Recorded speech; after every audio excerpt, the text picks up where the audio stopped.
नमस्कार, हिंदी खबर देख रहे हैं आप। आपके साथ मैं हूं आस्था श्रीवास्तव। रुख करते हैं बिहार की खबरों का। मुख्यमंत्री नीतीश कुमार का गया दौरा रद्द हो गया है, जिसकी वजह से मंगलवार को सीएम नीतीश कुमार का रोड शो भी कैंसिल हो गया है। गया लोकसभा सीट से हम प्रत्याशी और पूर्व मुख्यमंत्री जीतन राम मांझी के लिए CM Nitish Kumar road show करने वाले थे। अब सीएम का रोड शो 13 अप्रैल को होगा। जीतन राम मांझी का मुकाबला आरजेडी के कुमार सर्वजीत से है। आज ये बड़ी खुशी की बात है कि वे यहाँ पधारे हैं। बिहार के डिप्टी सीएम विजय कुमार सिन्हा ने नेता विरोधी दल तेजस्वी यादव पर पलटवार किया है और कहा कि वो मुंगेरी लाल के हसीन सपने देख रहे हैं। बीजेपी जेडीयू का गठबंधन फेविकॉल की तरह मजबूत है, कभी टूटने वाला नहीं है।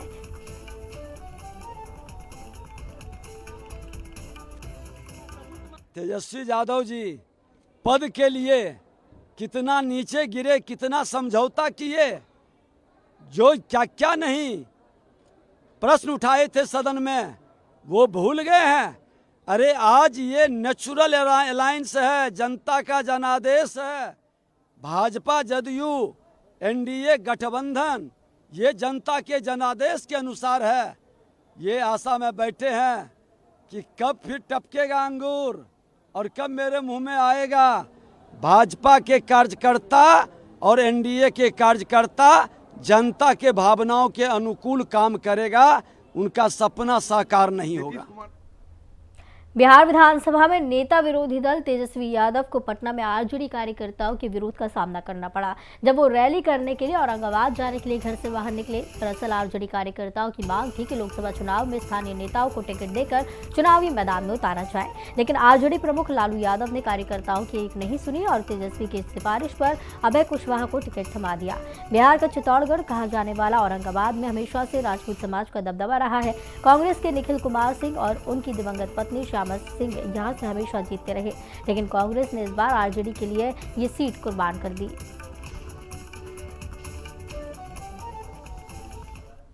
राज्य में सत्तारूढ़ जनता दल यूनाइटेड के प्रदेश कार्यालय में सोमवार को मिलन समारोह का आयोजन किया गया, जिसमें 2015 से 20 तक खगड़िया के अलौली से विधायक रहे चंदन कुमार और पूर्व सीएम जीतन राम मांझी की पार्टी से विधान चुनाव लड़ चुके सैयद शारिम अली जदयू में शामिल हुए।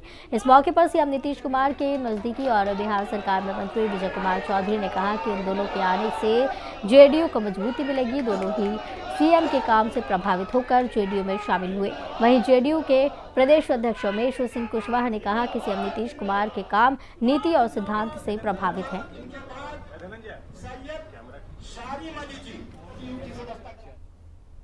पूर्णिया लोकसभा सीट से निर्दलीय प्रत्याशी पप्पू यादव को कैंची चुनाव चिन्ह आवंटित किया गया है। पूर्व सांसद और कांग्रेस के बागी नेता पप्पू यादव अब आरजेडी के लालटेन पर कैंची चलाएंगे। चुनाव चिन्ह आवंटित होते ही पप्पू यादव फॉर्म में आ गए हैं और दावा किया कि पूर्णिया लोकसभा की जनता का चुनाव चिन्ह है कैंची। 24 की जंग में कैंची ही पूर्णिया के भविष्य का निर्माण करेगी और नफरत बांटने वालों को वोट की ताकत से काटकर अलग कर देगी। सोमवती अमावस्या के दिन पप्पू यादव ने पूर्णिया धमदाहा प्रखंड के बघवा गांव और सरसी गांव का दौरा किया और जनता से आशीर्वाद मांगा।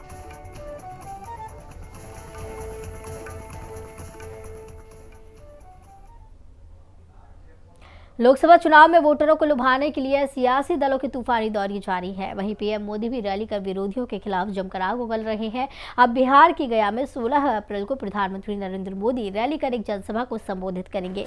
ये जानकारी बिहार के पूर्व सीएम जीतन राम मांझी ने एक प्रेस कॉन्फ्रेंस के दौरान दी। यहाँ उन्होंने पीएम मोदी की तारीफ करते हुए अब की बार 400 पार के नारे को बुलंद किया।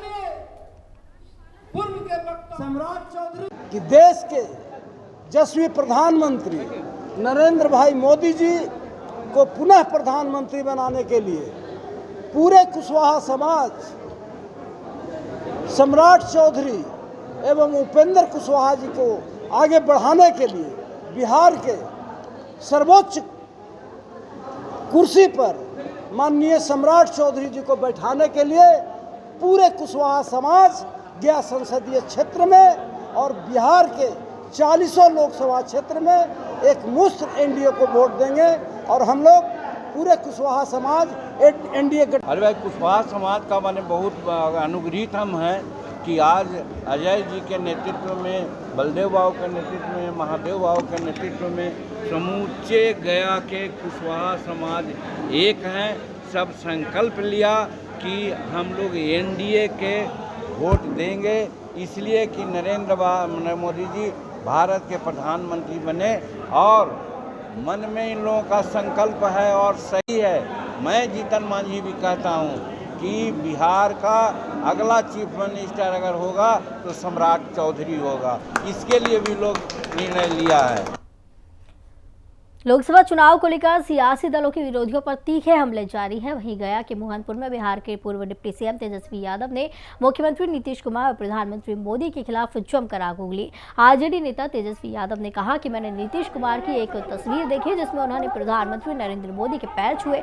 हमें बहुत बुरा लगा कि ये क्या हो गया। नीतीश कुमार हमारे अभिभावक के समान है, उनके जितना अनुभव कोई दूसरा मुख्यमंत्री नहीं है और वो अब पीएम मोदी के पैर छू रहे हैं। तेजस्वी ने कहा कि पीएम मोदी कभी नीतीश कुमार के डीएनए पर सवाल उठाया करते थे, आज नीतीश कुमार उन्हीं के पैर छू रहे हैं। तेजस्वी यादव ने जनसभा को संबोधित करते हुए कहा कि भाजपा आज डबल इंजन की सरकार की बात करती है। बिहार में 17 साल से डबल इंजन की सरकार है, लेकिन अभी भी बेरोजगारी और गरीबी राज्य में बनी हुई है।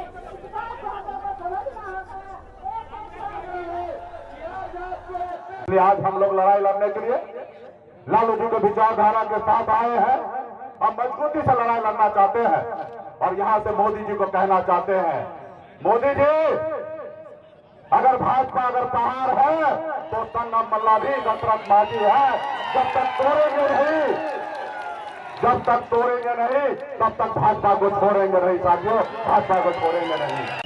इतना सज्जन व्यक्ति है, मिलनसार व्यक्ति है, हम लोगों ने अच्छा प्रत्याशी दिया तो आप लोगों की जिम्मेदारी बनती है कि इनको भारी मतों से जिताने का काम कीजिए।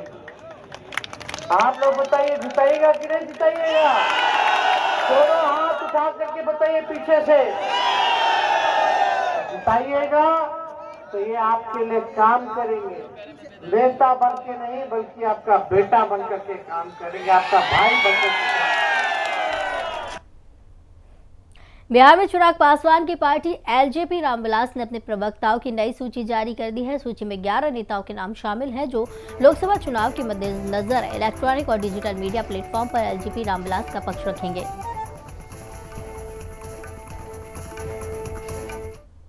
आगामी लोकसभा निर्वाचन 2024 को देखते हुए भागलपुर के जिलाधिकारी डॉक्टर नवल किशोर चौधरी ने आज समाहरणालय स्थित समीक्षा भवन में मीडिया को संबोधित करते हुए कई बातों को साझा किया। सबसे पहले उन्होंने सबसे कम मतदान प्रतिशत वाले क्षेत्र का निरीक्षण कर कम मतदान होने के कारण का पता करने की बात कही और लोगों से बढ़ चढ़कर इस चुनावी पर्व में अपना वोट देने की अपील करते हुए दिखे। मतदान केंद्रों पे कई मूलभूत सुविधाएं हैं जो हम लोग आवश्यक रूप से देंगे, जैसे पानी पीने का पानी है, शौचालय है या रैंप है। इसके अलावा यदि दिव्यांग बंधु है हमारे तो उनके लिए व्हील चेयर है, उसके लिए व्हील चेयर हमारे पास है भी। और कुछ विद्यालय की संख्या 285 है, जिसमें प्रत्येक उच्च विद्यालय में 2 व्हील चेयर का क्रय किया जा रहा है। और आदर्श आचार संहिता के अनुपालन में हम लोगों ने कई कार्रवाई किया है, जिसमें कि गवर्नमेंट प्रॉपर्टी पे भी, गवर्नमेंट प्रॉपर्टी है या पब्लिक प्रॉपर्टी और प्राइवेट प्रॉपर्टी पे कुछ लोगों ने मॉडल कोड ऑफ कंडक्ट लागू होने के बाद भी बैनर पोस्टर्स थे, उसके FIR कराया गया है। MCC के वायोलेशन में भी हम लोगों ने 2 FIR कराया है। इस प्रकार से सारी चीज़ें जो माननीय निर्वाचन आयोग है उनके दिशा निर्देशानुसार बिल्कुल सही तरीके से चल रहा है। चुनाव की तैयारियों के संबंध में और भागलपुर पुलिस के द्वारा भी लगातार भयमुक्त मतदान कराने के हेतु कार्रवाई की जा रही है और इस दिशा में कुल हथियार या शराब इत्यादि जो कारक हैं जिससे कि मतदान प्रभावित हो सकता है, उस पर लगातार कार्रवाई की जा रही है। और चुनाव की घोषणा होने के बाद 11 अवैध हथियारों की जब्ती की गई है, 94 कारतूसों की जब्ती की गई है और 3500 लीटर से भी ज़्यादा शराब जब्ती की गई है। जो हम लोगों ने 8 इंटर स्टेट चेक पोस्ट बनाए हैं, वहाँ से लगभग 2000 लीटर के करीब शराब की जब्ती की गई है और लगभग 4500 लोगों को बाउंड डाउन किया गया है।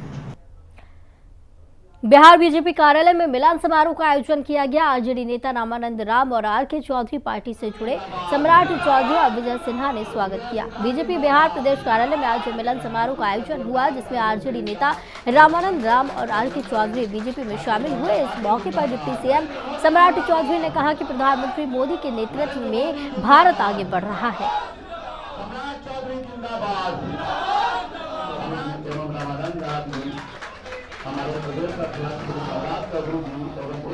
तो बीजेपी ऑफिस में ये मिलन समारोह का आयोजन किया गया है।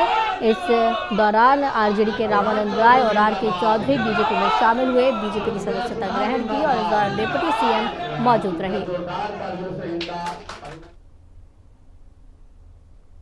नेपाल में 2 समुदायों के बीच हिंसक झड़प के बाद सुनसरी इलाके में कर्फ्यू लगा दिया गया है। ऐसे में नेपाल से सटे अररिया में भी पुलिस ने पैनी नजर बनाकर रखी है।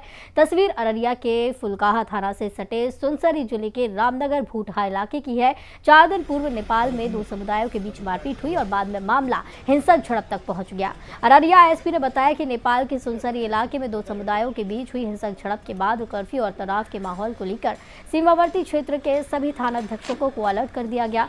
वहीं बॉर्डर इलाके में फ्लैग मार्च भी करवाया गया।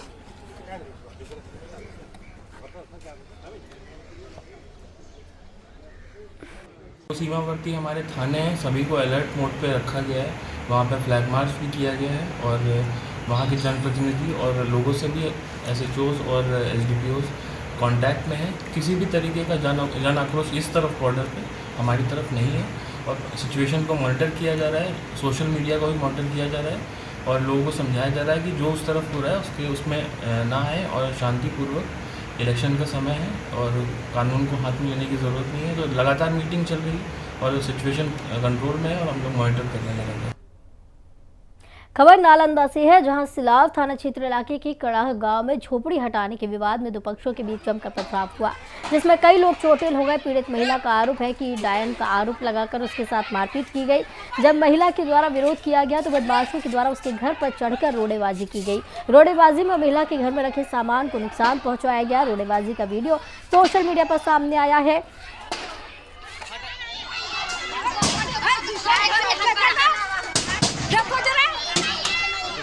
कानून भी नहीं मानता सर, लेकिन फिर भी खाली बता